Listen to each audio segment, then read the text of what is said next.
Retired U.S. Army Chief Warrant Officer Gary Linfoot grew up in Los Angeles County with his mother and brother. You know, I can remember being in junior high and high school and just always wanting to fly. I wanted to join the military, and I looked at various branches, and then I discovered the Army had the quickest way into a cockpit of a helicopter. Shortly after graduating high school, I enlisted in the Army. Went to Germany for a while, and eventually I got picked up for flight school at Fort Rucker, Alabama. First duty assignment out of Fort Rucker was going back to California. I was stationed up in Monterey, and that's where I met my wife. That's where I met Mary. Gary and I first met on a blind date and dated about 2 months before we got engaged, and about another 4 months we were married. So it was very fast. Gary and Mary worked hard to balance life, children, and Gary's progressing career. In 1997, he was assigned to Fort Campbell, Kentucky with the 160th Special Operations Aviation Regiment, also known as the Night Stalkers. Our mission specifically was to provide specialized rotor wing support to our Special Operations Forces. And specifically in the AH-6, my job was to provide close air support to not only our rotor wing forces going in on the objective, but also the ground force once they were on the objective. Gary accumulated an impressive 21 deployments over his career, making the risks as a pilot in a war zone seem routine.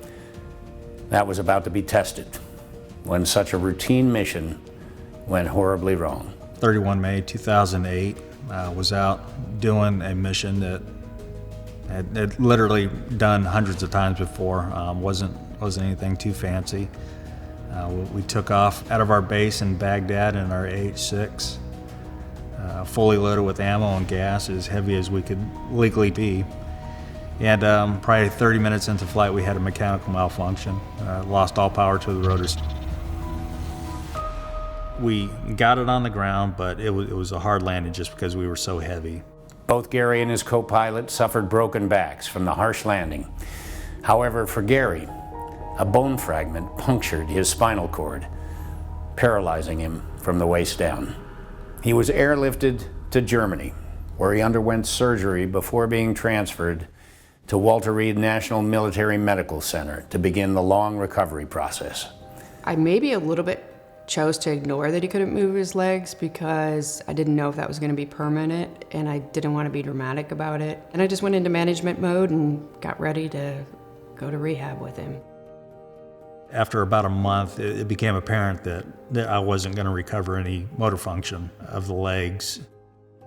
It was just a matter of really learning how to function in a wheelchair. After 3 months of rehabilitation, Gary and Mary were finally able to go home, where they spent the next 2 years navigating their new reality. There's certainly days when I wanted to give up. But I think what ultimately got me through it was the realization that I'm still here. I didn't die that night. I first met Gary and Mary at the Skyball fundraiser in Dallas in 2008, not long after his injury. We struck up a friendship and kept in touch over the years. Gary and Mary soon decided it was time to build a home to better suit their new lifestyle, and asked me whether my foundation had any information that could help them construct a home to accommodate Gary more easily. I suggested we could do one better than that for them.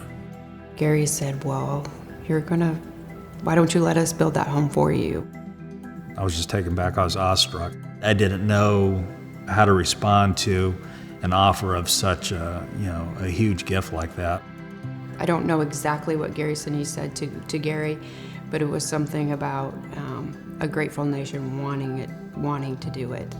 And I think that's what made my Gary come around and accept it. With the support of independent community donations and our national in-kind partners, the Gary Sinise Foundation began construction on the Linfoot's specially adapted custom smart home. And in May 2019, the Linfoot family moved in to the home of their dreams. Oh my God. Oh my goodness. The first thing you see when you come through the doors, you see freedom and you see the flag. And then you start looking around, see the fireplace, the brick, you're looking at the wood flooring, you're looking at the kitchen, the openness, the colors. Captured the exact feel that we were looking to have with this home. We instantly fell in love with it as soon as we came through the door. I was so amazed at how beautiful it was and how much it just really felt like home. It's hard to explain how big a difference it makes when you can easily move around your house without running into stuff. When I look at the future in this house, I see it being so much easier than where we were living before. Everything's on one floor. Gary getting in and out over the thresholds is much easier, and this house is going to be so much easier for me too. This house it's just the only way you could say it is that, you know, it's life-changing, and this is going to make life so much easier for us. Gary and Mary look forward to opening their home to friends and their growing family.